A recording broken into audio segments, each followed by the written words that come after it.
to our sixth BISLN webinar. In this session, we'll be exploring how to make a really successful secondary library session. The recording's from our Western Hemisphere meeting. Thanks for joining us.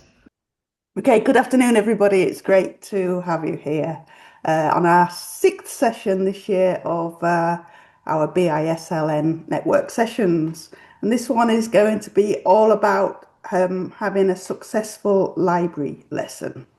So this is, if you like, my dream for libraries.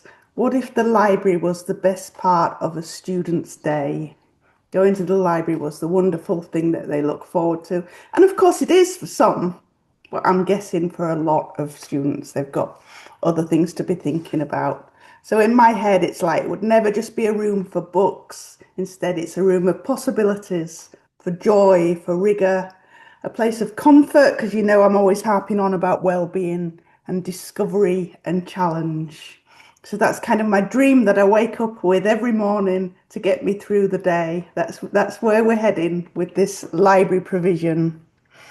Now, the way I've always seen my library sessions are kind of in two prongs. So on the one hand, we are aiming to inspire a love of reading, and that is for me the always the most important thing, I guess. It's just kind of in me somewhere, because of what we all know about how it develops identity, creates empathy, it gets our imagination going. So that's the first half, and then the other part of library provision is to support our students in their academic work and enhance their research skills, which Pedro, for example, you'll know all about with the extended essay in IB, yeah? Yeah. So, and I'm very keen, you know, with that we emphasize the ethical use of the resources. We're teaching critical thinking, and we're encouraging the students to be independent. And I'm also really keen that libraries aren't always just linked with the English department, you know, they're across the whole school. So I always kind of look at everything from those two angles. And as I say, it's the first one that brings me utter joy, but the second one is also equally as important. So the problem is, of course, that timetabled library sessions can just be a real blot on the landscape. If the students are not enjoying coming to the library, it just feels a waste of everyone's time. Particularly, I don't know if you find this in your schools, but it's really tough to actually get that time out of particular subject areas, because everybody wants as much time as they can to teach their subjects, particularly when there's exams involved, perhaps. So it's kind of, you know, well, we've given up this time so the kids can come to the library, so you've got to make sure it's really good time, which I completely agree with.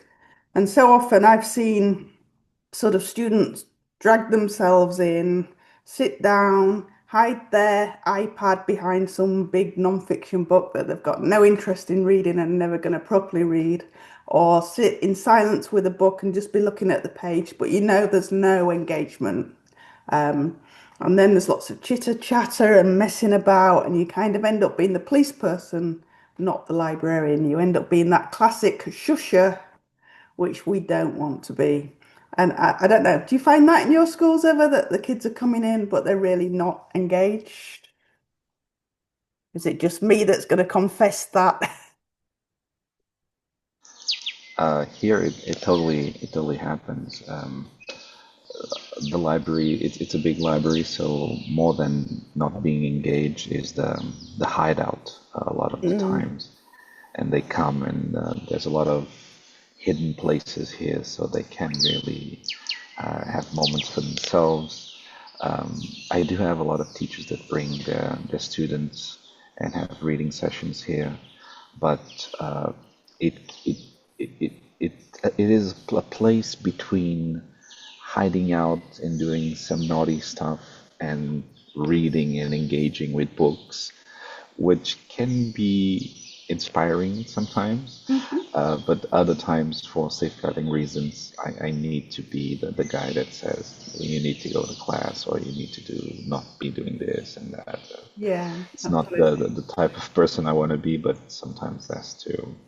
Yeah, That's the problem, isn't it? I mean, I think for me, there's a place in a way for just coming to a library and hiding out or having time to yourself to think and reflect, but not if stuff's going on that's really shouldn't be. That's when it kind of becomes that you're kind of treading that fine line, aren't you, about how much and when to intervene. And I think I find when students are coming to the lessons at secondary more than primary, I was guilty of this, of kind of just one route fits all the students. It's like come in, sit down, read quietly, find a book, sit down quietly. Whereas in primary, I'd be more inclined to split the class into groups and take one group for some guided reading, or get a library assistant helping with another section. And I don't know why, really. It's only now in hindsight that I'm realizing, secondary students need their personal and individual needs prioritizing just as much. So, however, I can't go back. So, we'll do our best. But one thing I'm really keen is that we don't make timetable sessions a missed opportunity, because it's such precious time and it's just a joy, really. It's just like we've got to do absolutely everything we can to make it wonderful.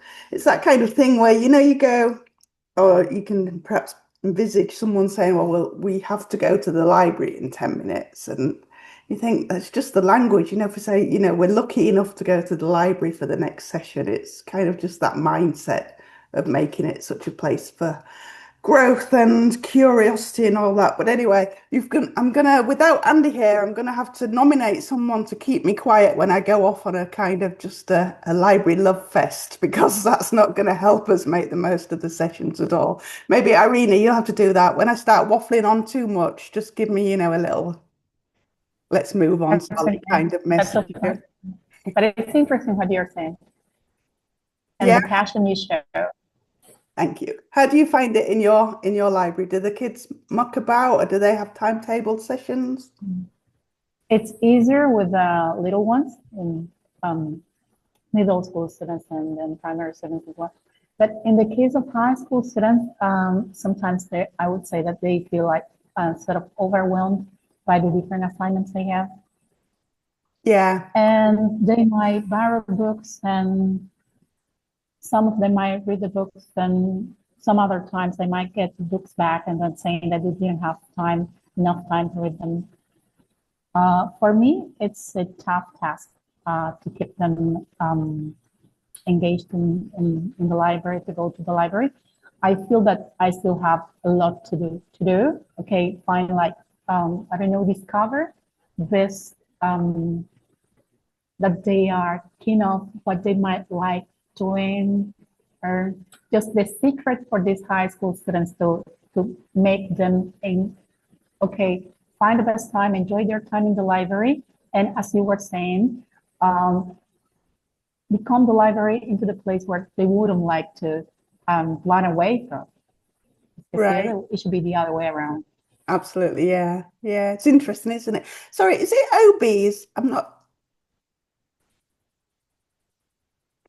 I'm muted still. It's Oksana. Say again?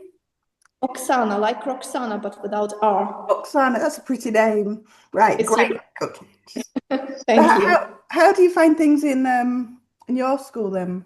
In Kremlin School. Yes, we actually have two rooms. One is the reading room, and it's a place for group discussions, and the library is a quiet place, because we actually have about 200 supervised study periods in a week, so it's a very busy library. So we have to supervise those students, and of course discussions are not encouraged. But the lessons. How many librarians? It's just actually two of us, but we are both part-timers. So we see each other only on Monday, and then we are in on different days. Okay, so two halves make one and a bit. Yes. Gosh, you're busy then, yeah? So yes. Doing the basics must be full on. Well, hopefully, this will just give you a few sort of things to think about a little bit when we're making these library sessions great. Thank you. I think one thing really is sort of generally working with the students to give them ownership of the library. So we will focus in on individual reading sessions or library sessions, but it is, as you all know, kind of, a gradual stepping stones to get to the desired outcome that starts with the little ones and moving upwards. But letting the students feel that the library is theirs can be really helpful, so just having them design the displays, having your library roles where they kind of perhaps might be the don't know, they may select some poetry for reading in a particular session, whatever it could be. They could set up a request book box and know you buy those things. So there's all those stepping stones that we've looked at in loads of the other sessions we've run, and we've got kind of PowerPoints on them on our site, which kind of look at the bigger picture, and then we're kind of focusing in on the individual library session. But just before I get onto that, super quickly, I think another really important thing when it is possible, and I know it's so difficult when you've not got many in the team, is to be a real reading model, reading alongside the students to show that it's valued, not just something that they have to do, but something that we all engage in. I think there's nothing worse than when the teachers bring a class to the library and then they get their phone out and they're just tapping, or they're doing some marking, and I just feel that really undervalues the whole point of quiet reading time. But I was never ever brave enough to to address that issue. Maybe now I'm older, I care less, so maybe I would. But I think it kind of really undermines the value that you're trying to put on the kids, that reading is important if their own teachers just sat there, just having a chat or having a rest or whatever. So, how can we shift the mindset from one of control to one of curiosity? Well, I think these 5 terms are kind of how I've summed up things that we could do in the session. So, like I was saying before, when the students come in, some of them will be very happy to just go get the book, sit down, and really enjoy that time. But others are going to need a more sort of concrete activity to make the session valuable. So I think we can start off with a hook, either to a group of kids, perhaps to the whole class, maybe not every lesson, to really get them kind of motivated about what the library session's for. And that could be just like something simple, like a quick book chat. So it might be, would you be rather reading book X or book Y, and why? And then that just gets their mind into the library zone.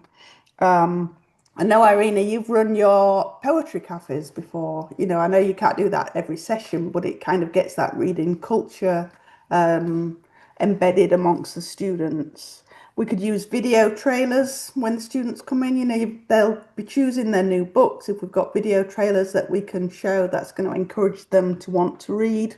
Guess the book quiz.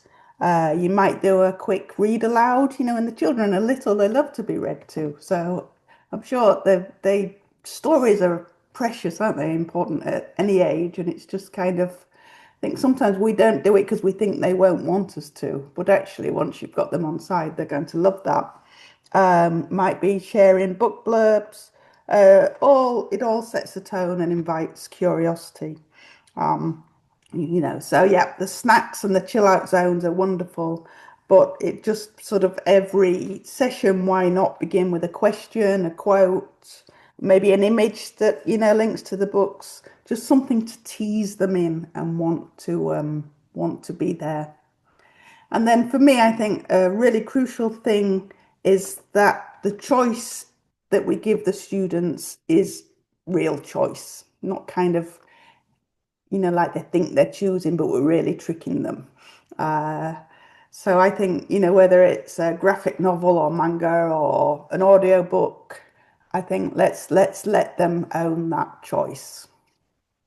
I don't know how you feel. Would you agree with me or not so much? What do you think, Pedro? I totally agree. I, without even thinking about it, I do use the hook a lot, especially to children who come here for the first time. So I go directly to the fun facts of the library, how many books we have, what's the oldest, what's the newest book, and try to tell a story. Says books are stories, right? And we are story-driven people. And I think that especially the middle school kids, this, by the way, this library I'm at is secondary, so it's only middle school and secondary. Primary, I don't have a lot of experience with. But when they arrive normally with their teachers, and it's an opportunity to reintroduce this relationship with the book and with the idea of what's a book really, how can we tell a story and create stories and read stories, and I give them the choice of what they want to pick. But for instance, if it is for middle school, we have a middle school section, and then I say pick whatever you want from here. And then we have a lot of mangas and revised versions of books who are appropriate for their age and reading levels. But I do agree that they need to have that ownership of this was my decision. I'm going to read it. No one is making me read this. I picked this book. And we're very, very open in that regard. And teachers go along with this idea. Well, of course, everyone has their mandatory books they need to read in class, but when it's like reading time or just discussing, we are very open in that part. Yeah, it really does work as well, doesn't it? I think. Yeah. Would Irina and Oksana, would you agree that choice is key? Yes, I do agree. And I would say that also, like, okay, author talks, having author talks, and if they're interactive, like the lesson we had with middle school students that the author, it was an online version, okay, an online author talk with Steve Nallon.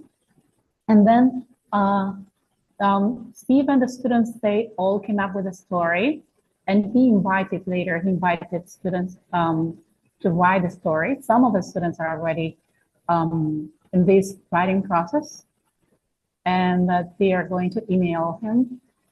And I think this is a way of encouraging students integrating into books.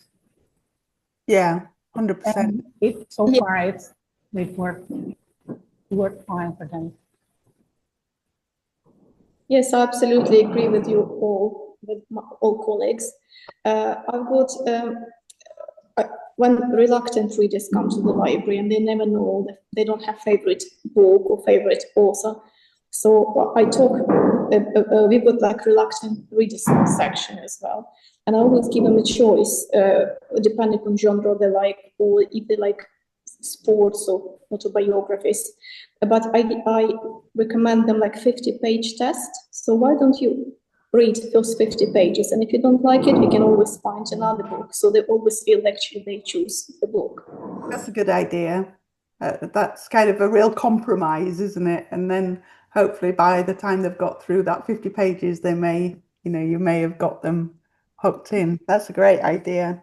And I like what Pedro's saying, also you kind of giving them choice, but you're not just giving them absolute full reign of the whole library, which you can do kind of by, creating themed book displays. So it might be, let's choose a mystery book today, or let's choose a book where we're looking at our well-being and emotional health and that kind of thing. And I'm sure you've all got the kind of, if you like this book, then try this one, that kind of approach.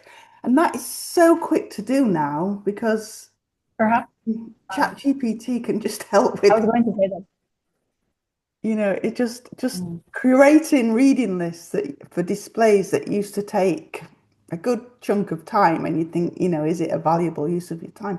So many shortcuts now.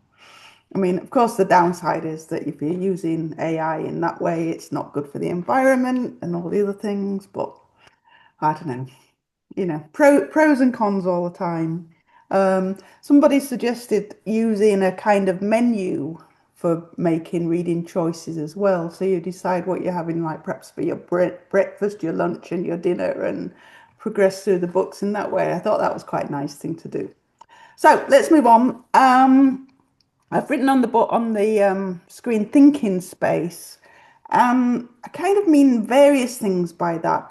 This is where I kind of do think in a way, like what we were talking about earlier. It is fine for the students to have time and space to just be and let their imagination flow within safeguarding appropriate perimeters, I suppose.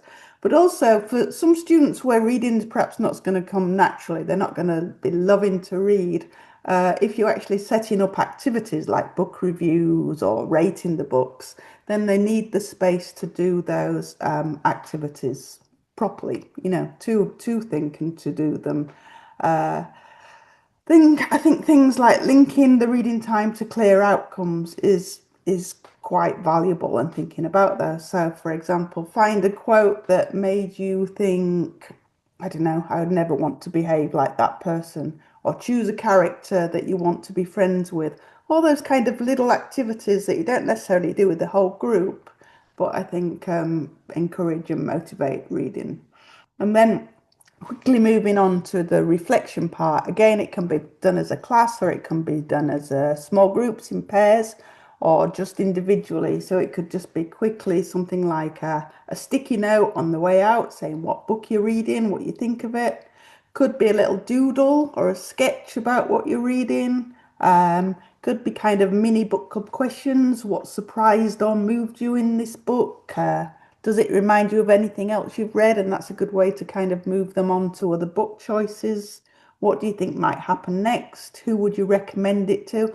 All those kind of just quite basic questions, but enabling reflection on the reading, I think are really valuable to do. And then underneath my toolbar that I've still got on the screen here, we've got student choice and student voice. So let's, let the students be heard, let them choose their books, let them take those roles and so on. So I think we all know it's not the kind of how to do it. In some ways, it's finding that time and keeping that motivation going to really encourage the secondary students to read, which isn't always easy when they may present in a way that they don't particularly want to be there. And I think that's why I'm really keen on this kind of let's do different things for different students and just keep building a little bit at a time. I asked Andy earlier what makes a reading session great, and he said all the things that that we would also say, that the students should be engaged, that they want to be there, that it should be relaxed and calm, but also fun. So it's kind of just doing it, isn't it? And as I said, I've got various activities that I'll whiz over to you that may just, even if you just use one or two of them, they may be useful to dip into. Got too many screens on the go here. I've got things all over. So what does make a reading session great? We've talked about the hook. We've talked about the choice. I'd love to know your views on protected reading time. I've got really strong views on it. Well, I say really strong as far as my library world goes. But maybe should I ask you first, or should I just dive right in with what I think? Sure, I'll just go for it. I think it's really important that we do protect reading time for students. Because for some students, it's maybe the only time they'll actually get to read, depending where they are, depending what their background is, what the expectations are. And it's just fun, and that's what I was saying about before, when teachers come and they don't protect that reading time, I think it's such a shame. But again, as I was saying, some students will just come in and they can get straight into that reading zone, and others are going to need a little bit more help to get there.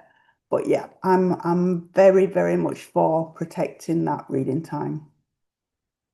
Oksana, what do you think? Do your students have time when they're allowed to do nothing but read, if that's what they want to do? We actually have timetable lessons, especially designed for reading, and all English teachers would have once a week. For year 9, they all have to do reading sessions. And also the year 9 and year 10, they have, because we are a boarding school, so all students who stay in houses, they have 30 minutes reading before bed. Right. Okay. So you do a lot of that then, yeah? How do the students react? Do they want to be there? Obviously, it depends. If there are some very keen readers, there are very reluctant, and most of them are just in the middle. And you try to encourage them and to recommend a good book. And it's very encouraging to see some of them saying, "Oh, coming to the library first time, I don't like reading." And then when they find a book they like, they return, "Oh, can I have a book like this?" So it's very encouraging. But of course, we are struggling with the young generation now, which are dependent. So many other things on offer, yeah.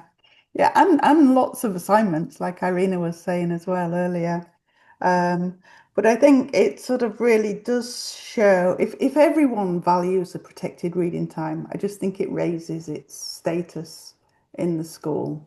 I know back in the day, some schools, you'd have 10 minutes in registration time when everyone read, or a drop everything and read once a week and so on. I think they've probably faded out of fashion a bit now, maybe,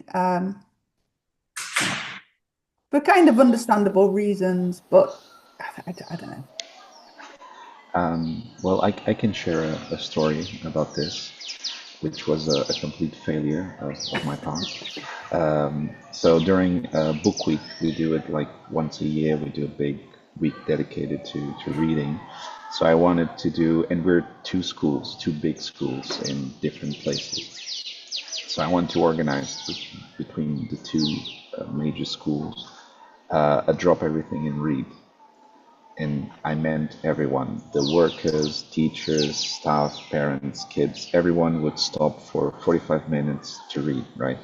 So I was in my head thinking how generous of this for us to drop everything, no meetings, no Zooms, no emails, just read 45 minutes. And what I wanted to be, it was the protected reading time, but it was very quickly understood or misunderstood as I need, this is like a homework kind of, this is an assignment and I need to do this and I'm obligated to do this. And instead of having that interaction of, oh, thank you for, I was not looking for thank yous, but oh, I have this moment to read. It is, oh, sorry, sir, I forgot to read the time you told me to read. So it was completely misunderstood. So I do believe with all my heart that we need to protect the reading time, but I also believe that we need to, the attitude and the message that we convey before the protected reading time, it is a privilege, it is not a mandatory, I tell you what to do chore, So yeah, that was my very bad experience. It is such a challenge, isn't it? So maybe next year. Yeah. I hope. It this time. What about during your actual sessions, though, when students come to the library? Do they have time where they're allowed to just be? Yes. That earlier, I think, didn't you? We have we are a bilingual school. We're Spanish and English, and we also have French in all of these classes. They have timetable moments a week to read, and sometimes they bring the kids to the library and we do sessions here with a bit more special effects and a bit more hooks and things to get them excited. But everything is timetable. But what really pains me, and I get it, is once you get to the IB level, the reading goes out the window, and it just every second counts to IAs and the extended essays and talks and everything, and the relaxed kind of I'm reading, I'm engaging with a book, I'm developing a relationship with a book that is put on hold for a bit. Yeah, and do you think that's maybe just something we have to accept to some extent, because the students are under a lot of pressure, aren't they? And they have a lot of reading just their academic reading. Yeah, yeah. It's just another moment in their academic life, I guess. But I do think that even for their mental health and kind of not panicking all the time, they should have moments. Yeah, And reading would be a great, like, take it a step yeah, back and relax a completely little bit. agree. Yeah, I Yeah, completely agree. I think I kind of get reassurance just from having seen my own children's and their cohort go through school that that is exactly what happened. When they were doing their IB, they stopped reading. My kids are big readers. But now they're in their 20s, they've really come back to it. And all their friends are, they're all in a little WhatsApp group and they have to read a certain number of books and they've got their own little bingo card challenges going.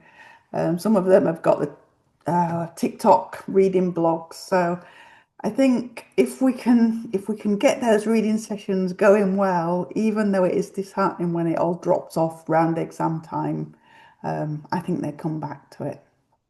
I'm going with that dream. But in my experience, that is what's happened. So yeah. No, I hope so. I hope so. I think there's a moment in which they rediscover if especially in primary and middle school, if the foundations are put together and they fell in love with reading and writing, I think that it's okay for a little kind of break yeah, and then rediscover everything later in life yeah, with a bit more maturity. I think that can be positive. yeah. One thing we used to do, and again, I'm kind of a little bit ambivalent about how I feel about it was, but we always had to visually show the aims and objectives of a reading session.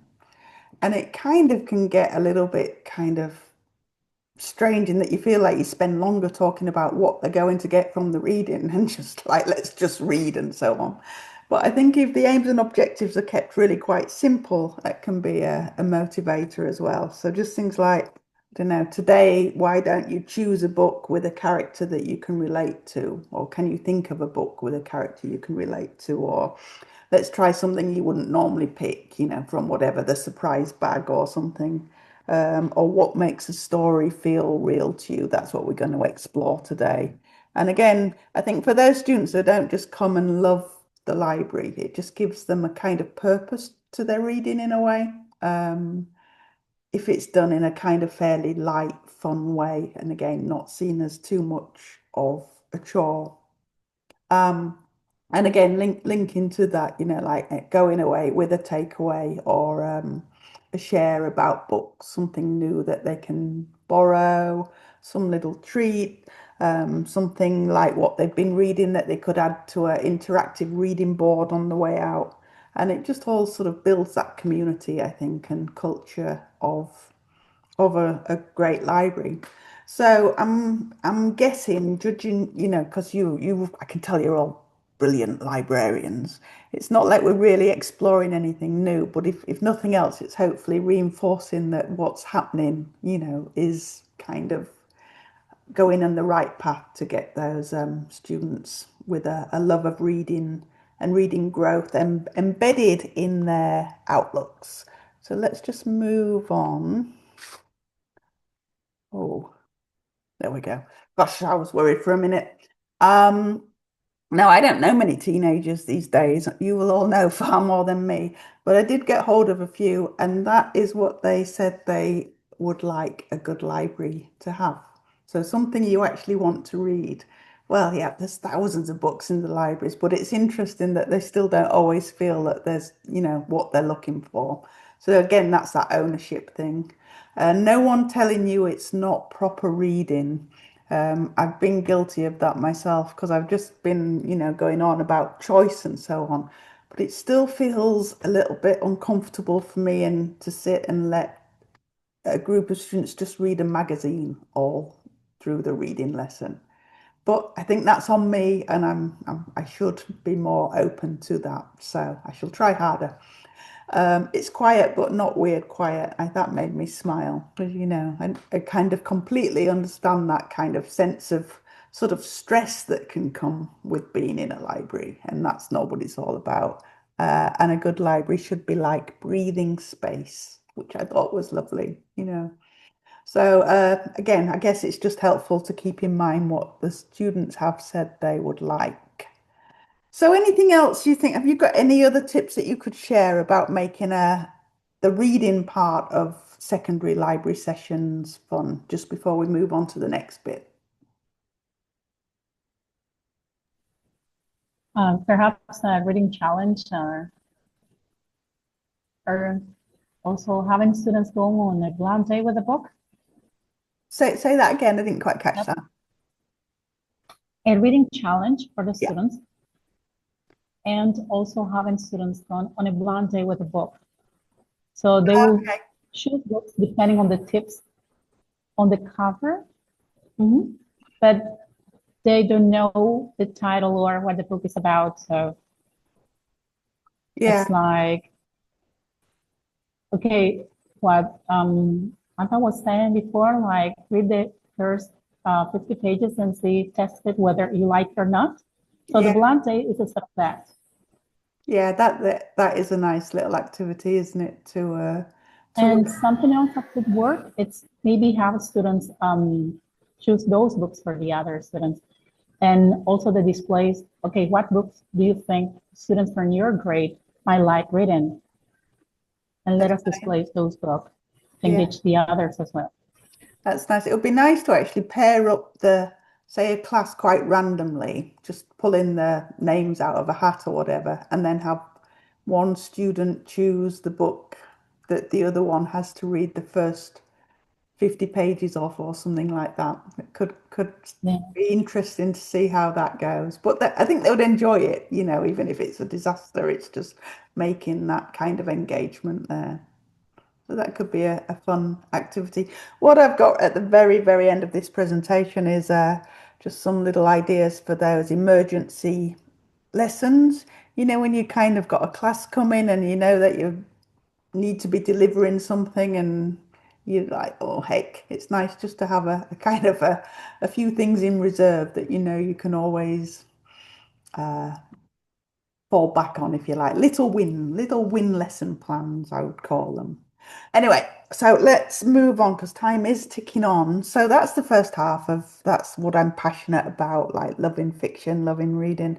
But of course, we're helping the whole child, and part of that is helping them develop their academic learning and know how to do good research and inquiry.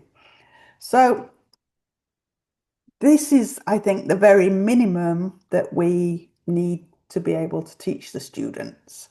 They need to know how to ask questions, to complete smart searches. They need to evaluate the sources, organize their findings, and cite properly. I used to spend a lot of time teaching plagiarism. And a little cheat I used to use was, because we had 8 classes in each year group, so it was a lot, you know, by the time you'd been through the year groups.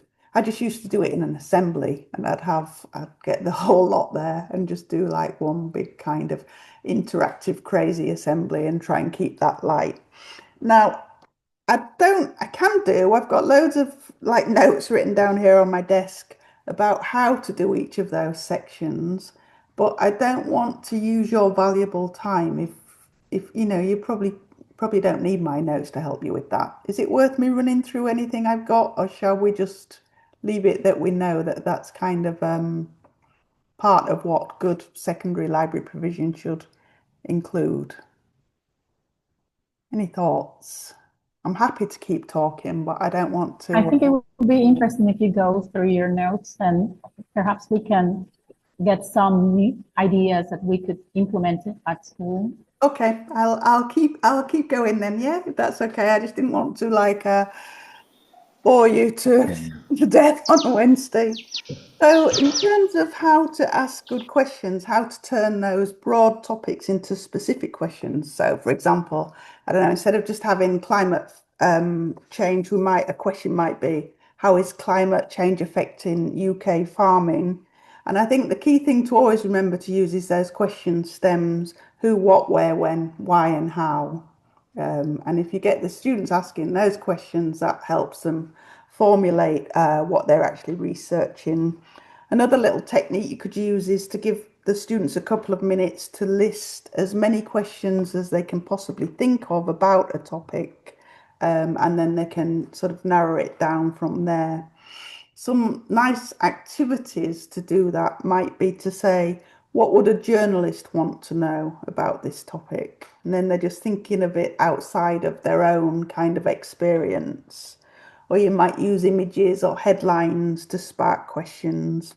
And then one thing I would often do, this was more when I was teaching English for, I can't remember what it's called now, but there was a research essay they had to do. And you'd have a couple of questions and you'd be like, pull them apart and say, which is the best research question and why.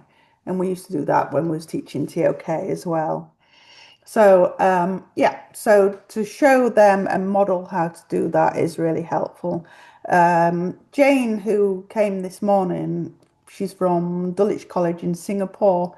She said one thing she would do is go sit in the back of classrooms with, like, invited, you know, she was booked online, and the teachers might get her to assist them in completing that. And if she saw things where there was issues that the students were struggling, or even, I'm not sure if she said this or not, but the teacher didn't quite know how to approach it, to chip in and kind of be like a research hub in a way that was portable and going out to the classrooms. So I thought that was an interesting way of approaching it. And then it's relevant, isn't it? You know, if you're actually going to the class and helping them do real research rather than a false lesson or a fake lesson, it's that much perhaps feels more valuable to the students.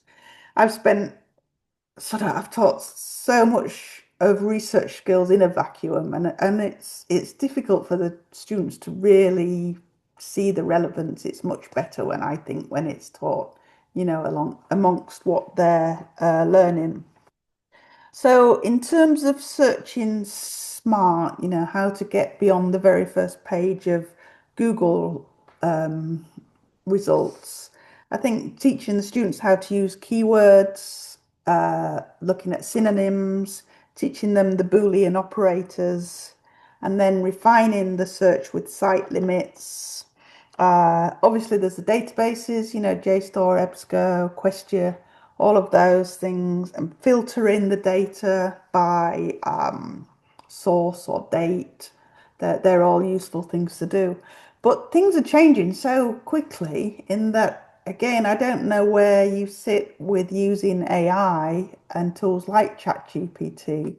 I think it's really important that students know how to search smart, but actually, the computer really does know how to search smart. So it's one of those odd things, you know, to the extent to which you think you should allow them to use that tool to do the searching for them. As I say, I think it's important that they still have those skills, but equally, if they're completing an important assignment, use all the tools available, I think is where I sit on that. Anyway, there we go. So let's assume that they've done their smart searching, and then when they're evaluating their sources, I'm sure you have you heard of the CRAAP, the CRAP test? Have you come across that before? Okay, I'll run through that. So it makes them laugh, one, because it's kind of a little bit sweary. And CRAAP stands for currency, relevance, authority, accuracy, and purpose. So in terms of looking at the currency, we're thinking, is it up to date? When was it published? When was it last updated? Is it recent enough to be valuable for the research that you're doing? And then the relevance, is it useful to you? You know, is it the right level, or is it perhaps too difficult or too easy? Is it worth your time ploughing through this article or website? Authority, the first A. So is the author an expert? So are they a doctor? Are they a historian? Are they a journalist? Or is it your best mate who's just put something online because they feel like it, you know? What are their qualifications? What's their background? is it from a reliable organisation? So there are things to think about when you're trusting the source. Accuracy is the second A. Is it true and well supported? So are there facts? Is there evidence? Are there sources on there? Can you verify it elsewhere? The look of the article or the website, does it look professional? You know, has it got no spelling errors, broken links, or is it kind of all caps shouty shouty? In which case you might not think that going to be as accurate. And then the P, the purpose. Why was it made? So is it trying to inform us? Is it trying to sell us something or persuade us of something? Is there an obvious bias or a hidden agenda, or are both sides shown of an argument? So when you're evaluating the sources, if you get the kids to like give it the crap test, then they can perhaps feedback in small groups or pairs or to the whole class. It's I think it's a useful way of doing it. And you can look at the web addresses as well, can't you? So depending how they end, if they've got odd endings, they're perhaps less reliable. A question I used to say is, would I trust this if I read it out aloud in a presentation to my teacher or classmates?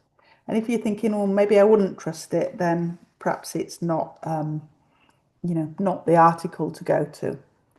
So we've asked our questions, we've searched smart, we've evaluated our sources, and then we need to organise our findings. And again, we're doing this in our library sessions, but it should have been happening from when the kids are tiny, both in the library and the main classroom, following, a progressive curriculum.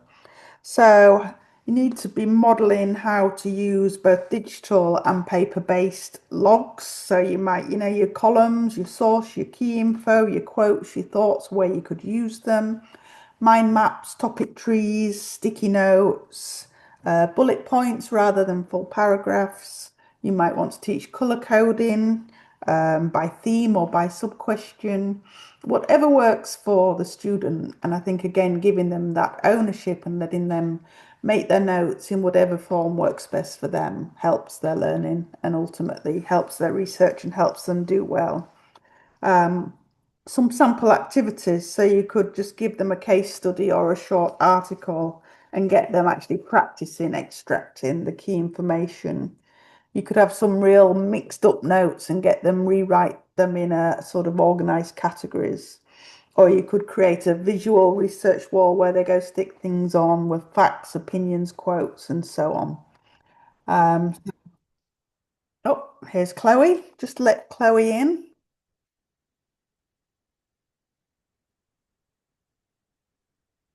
Hi, Chloe. Good that you can join us. You've just joined us when we're talking about how to complete good research and cite properly and all that stuff. So that's you. You should just take over really in what you're doing. You know way more about this than I do. It's something that I think is the one that I'm struggling with. I've just been marking the TOK first exhibition drafts and what to do about citing if they've used AI, and what the policy should be on correctly citing the new forms of research that they're all using. That's Yeah. So the IB has a distinct policy on that, but it's how to embed that as a behaviour in younger students in the secondary school as well. Yeah, so that is something new to be thinking about because I was just saying earlier how when we're doing citations and plagiarism, how I would just present that as an assembly to save time. And of course now we could just go to the AI and say cite all of this for me. It's incredible, really. So what is the IB stance on If they are referencing that they've used it, then they have to put the prompt question, the date that they accessed it, and what the line numbers are that have been influenced by the AI. Wow. So, this paragraph this was my prompt question, this was the date I accessed it. Gosh, has anyone else come across that yet in their research? That's huge because I mean that that's a lot of work to just do that. And how could anyone know? I believe Yeah, the software that would test it. Wow. Because I've actually put things in ChatGPT and I've said, is this mine? So, if I've kind of just been writing a book review or something for my blog and I've got it all in there just as rough, and then it's tidied it up, and then you take it away and tidy it yourself further. And I've actually asked it the question, is this mine or is this yours really? As if it's a person. And it's like, oh no, it's yours. Just go ahead and use it. Um, so of course I believe it. Find ChatGPT makes up quotations from literature that Yeah, it aren't quite does. right. Yeah, I've spotted that as well. Yeah. It's fascinating though. I was asking it something, just going off topic very, very quickly. I was asking it something about we've got this bit of a drama going on at home with a rental house and bad tenants, and they've left it in a mess and so on. And I put in this, I don't know why, in this chat GPT that there was a freezer upstairs. And I said, is it normal for people to have freezers in their bedroom, or do you think they're storing drugs or something? And it came back to me with a phrase like, so sorry to hear that you've got this minging problem in your house. I thought, where on earth has it heard such a word? It's not a word I've ever used in my life. And it was like, crikey, it thinks we're best friends now. The next time I went on there, it's like, how's the house issues going, Sally? And I was like, too much. Um, so yeah, so the whole thing about AI would be great for us to have a session on. Not one I could lead, in all honesty, but great to explore together and see what we come up with. So, but in the meantime, we were just saying how, we've looked. I mean, I'll record the session. We've been looking at how to really motivate reading for pleasure and all that brings, and then we're just having a quick look at the other kind of library session where we're helping enhance students' research skills. Um, Belle this morning, who's from a school, I think she's from Jackie Houghton's school. She was saying how she wants to set up a research hub, whether it's like either digital or physical, where students kind of come a drop-in zone and get help with those things, which I suppose as librarians we're there to assist with all the time, but actually kind of promoting that in the reading sessions I thought was quite an interesting idea as well. Right, I will move on. Now, I won't spend too long on this, but I thought it was important to just kind of acknowledging, I think kind of being able to figure out what's fake and what's true has maybe never been more important. So I just got a few red flags for kind of spotting dodgy websites. So that things, I know Irina was saying, would like it was useful for me to just go through things even though you may already know them. So just things like if there's no author or no about page, doesn't mean they're bad, but it's maybe just worth double checking whether they're valuable or not.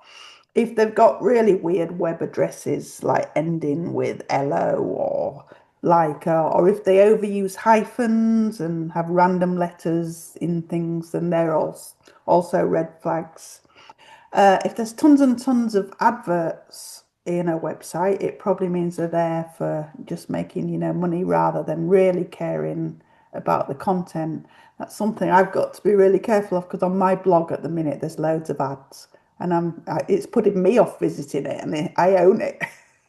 So yeah, so that's another one to think about. Clickbait titles, extreme language, all capitals shouting at you. I think I mentioned before broken links, really old content which shows it, no one's really caring for what's there. And if it kind of disagrees with absolutely everything else, then you need to be checking whether it's a hoax or not. So a little activity you can do is give the students a kind of real suspect website and get them to check who wrote it, when it was updated, what's the domain, what kind of tone does it use, and are there sources or links? And then you can maybe give them a trust it, check further, or avoid it. So that's an activity where they just get practice, I guess, at evaluating their sources. And you could do quizzes as well, like has this been plagiarized?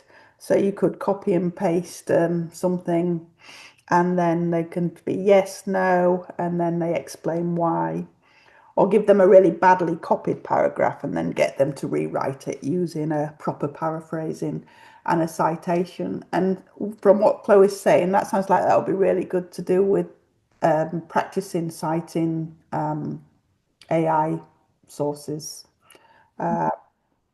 Spot the bot would be a good one, an AI literacy game. So kind of has someone real written it or has the computer written it? And I guess if it's from the computer and it doesn't know you, there won't be that many personal examples in there.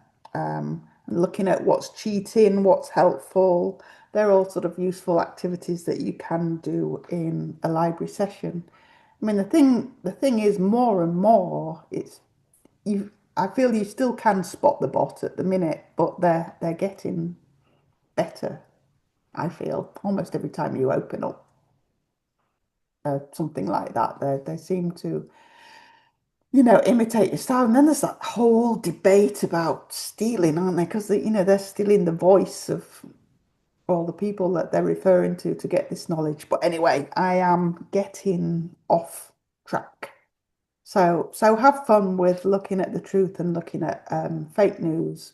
And again, when the students come to the library in the secondary or you're going to the classrooms, it's not a case of really everyone has to be doing the same thing. So you could kind of have half the class reading for fun, reading for pleasure, half of them working in groups with a kind of reading review task, and then you could be even teaching, like something about fake news to another group. And even as that's coming out my mouth, it feels a little bit kind of pie in the sky. That would be great, wouldn't it, if all we were doing was teaching all day, every day. But, one day, I guess it's good to think about those options. Right. Now, I just want to remind you how brilliant you all are. Okay? Because librarians, in my opinion, don't get enough recognition or enough praise. But yet you do so much every day to really help the students love their reading and be good at the research and all the rest of it. And we've looked a little bit at how we do that in the library sessions, but I just feel like I need to just remind you how great it is to be a matchmaker of reader and stories. We've talked about giving the students choice, but you'll then build that culture of growth and trust, and you'll be able to recommend the books to them and set them on that journey. I just think that's wonderful. You're not just handing out popular titles, you're really matching the right title to the student. And that's wonderful. I think that you're doing that. And you're not just kind of a keeper of books, you're a guide. You help the students ask better questions. You help them, like we've just been saying, evaluate information and support how they gather, those facts and opinions and present them to their audience. So, and they're the skills that they're going to take into life, aren't they? So, it's worth making these library sessions great. And then the last one, I think probably more than anyone else in the school, that's what I'm going to say. You see the whole child, you're there at lunchtime and you see who's hiding away because they're having some kind of issues with their friends or problems at home or whatever it might be. You can see who's withdrawn, who's stressed, and you offer them that safe, calm space. So we value academic progress, of course we do, but we do so much more than that. And well-being is my big thing with libraries, and I think that you do that brilliantly. And that's all within the library sessions, but not kind of really measurable. And I think you're the people that advocate for students who maybe struggle elsewhere. So it's worth it. Stick with it, even when it's a bit dispiriting, getting those students to read. Okay, so that is what excellent provision looks like, I think. So maybe just read through that slide and think to yourselves whether, how close you are to getting there. And if you're not there yet, then it's probably because of all the other things that impact on school provision. Uh, if you haven't got a budget for books, then you're not going to have great displays, is the bottom line. But, like make those displays interactive, make those collections linked to the curriculum, and have fun with it. And I think I've talked before how that often means putting yourself out there, going to meetings across the whole school, to turning up and, showing that you want to be involved. I was being particularly enthusiastic at one point in my library career, and I started going to all the parents' evenings because it's a great place to sort of nab the parents and promote reading and make those links back to it. And there's a lot of parents' evenings in a year, so Yes. just be a little bit careful how far you want to push it. But there is a lot we can do kind of over the year that then makes our particular sessions really successful. In terms of being comfortable, we've got other webinars on our site which look at library design and setting it out well and making it really valuable for the students. I think in Cranley, aren't you getting in a new library, Oksana? Is that right? That you're having a big... Yes, we are in the middle of refurbishment. So That's hopefully, exciting. yeah, so look modern. Yes, but sadly we've been asked to reduce number of books as well. So we have to make choices to relocate to the departments as well. So they want to have more study area for students to come and work in the library as well. Yeah, so you're having to get rid of more books than maybe you'd choose to. Yeah. Yes, I'm trying to save as many as possible, trying to relocate to the departments. Yeah, I used to always find the department heads saying they did not want you to get rid of any books, but it just you can't grow and grow and grow. You just run out of space. So it's like, fine, you can keep them, but you have to take them, have them in your space. Yes. So yeah, it's interesting. Kerry this morning, she's in Chiang Mai and she's just been redesigning her library as a result of a flood there. Everything got spoiled. And she said it was actually like, although it's super hard work, really kind of a great opportunity for just weeding out everything that wasn't any good. And they had the students pretty much design the new space, choose the new stock, obviously with her guidance and so on.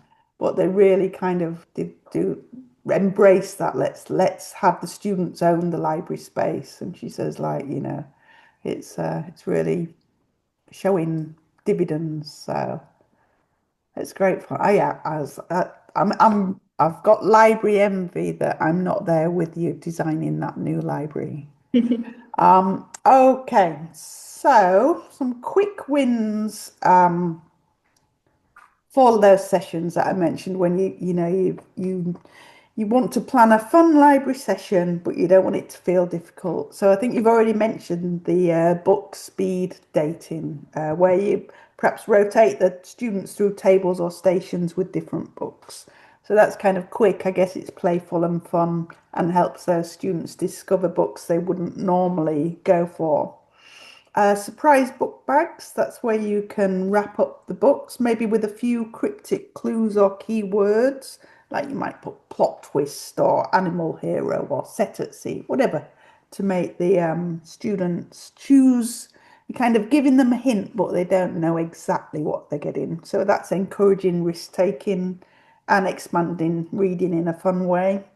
Author trailers, short video clips, they're handy to have ready downloaded. And then the students can perhaps vote on which ones they liked or which books they'd read, what they'd like to read next, that kind of thing.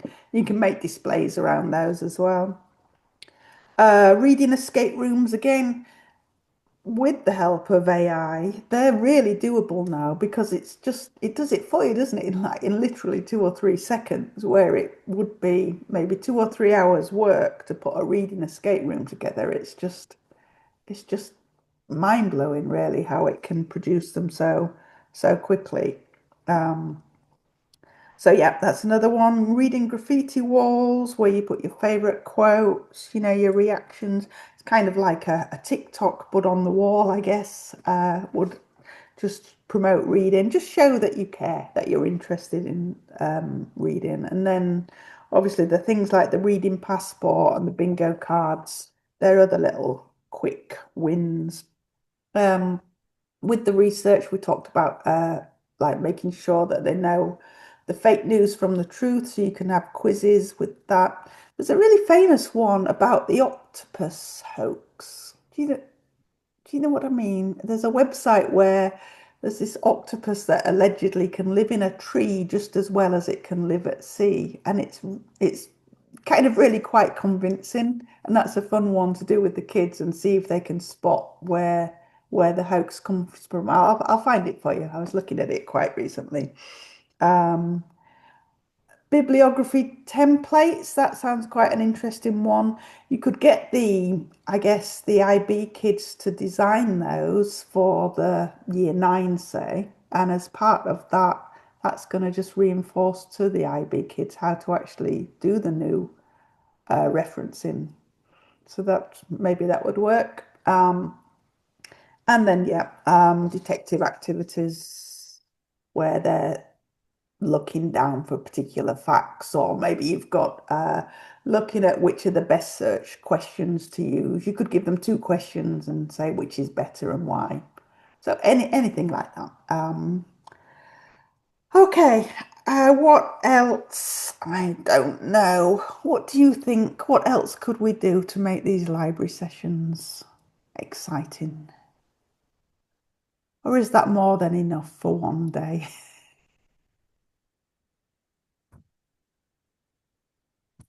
I definitely need to be more proactive in engaging my students when I take them to the library. I don't do any of these things, and you're reminding me that I really ought to be doing more. I tend to just talk to a few kids, point out a few books. I really should be putting more effort in. Yeah, but don't give yourself a hard time because you're very busy, aren't you, with many other things, and I, it's easy for me to sit here and say we should be doing this, that, and the other. I've also No, but you're right. You tend to just go, oh, it's a library lesson, thank God. yeah. And it shouldn't be that at all. Yeah, I used to though. When you're saying about talking to a few kids, I used to try and kind of get through a few every lesson, and then after class, I would send them a little personalized email or fake personalized email, and they liked that. That made them feel special, like just, oh, it was really interesting to hear that you liked whatever the book was. It's one I enjoy. Have you thought about X, Y, and Z? And it didn't actually take that long. And again, it can be even quicker now, can't it? So yeah, I guess some of it is just making sure that we do the things that we should do. But couldn't we just say that about life in general? Um, anyway, hopefully, you've got a few ideas. As I think I said right at the beginning, I'll put some handouts together with my friend chat. Um, but then I will make them mine. And if not, I will cite them really accurately. Hopefully it's kind of just, inspired you to think about your secondary sessions a little bit more. So unless there's anything else to chat about, I should let you go and get on with your days. I'm sorry I was so late. I missed all the good bit. Well, I know you were busy doing other tasks, yeah, and I don't know if it was a good bit or not. I guess that's not really for me to the fun bit, yeah, looking at the reading. So, but the recording will be up on the BISLN site, so I will never look at it because that would just be way too cringy for me to visit it. But it will be there. So thank you so much for your time. Thank Yeah, I you. just want to to thank everyone, and it was very, very nurturing, this session. I hope I can join more next time, even though the time schedule is sometimes a problem for us. But thank you so much for this. Thank you all. It's nice as a librarian, I told this to Sally before, sometimes we feel a bit isolated from the world and the school community, and have other librarians that we can share experiences and talk for a bit. It really helps a lot. So thank you to everyone. Oh, you're welcome. It's lovely Thanks for sharing. and that's nice to hear, because I think that's what we are trying to do, just sort of network people and get connections from wherever we happen to be. And just on the very last slide there, I forgot to say, there's just some other places you can go to for resources. So there you have it. And if you stayed to the end, you'll have seen that in this webinar, we left in all of our chat and our banter. One of the key aims of BISLN is that nobody at all in the library world should feel alone. And hopefully by including the chat, we've shown what a nurturing and warm and welcoming network we are. So thanks for joining us, and until next time, cheerio.